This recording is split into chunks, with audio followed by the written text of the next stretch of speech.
Hey, everyone! Today, I'm going to show you a fun and creative trick on Snapchat how to make your very own stickers. Whether you want to turn your friend's face into a sticker or make your favorite memes portable, Snapchat makes it super easy. Let's jump right in.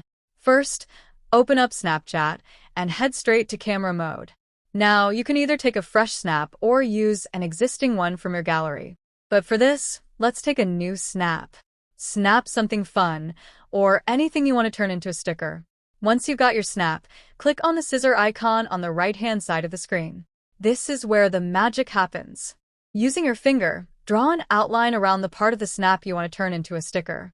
Don't worry if the outline isn't perfect. Snapchat will smooth it out for you. When you're happy with your outline, tap on Done. Congratulations, you've just made your own custom sticker. Now, to use your sticker, tap on the square icon below the scissors.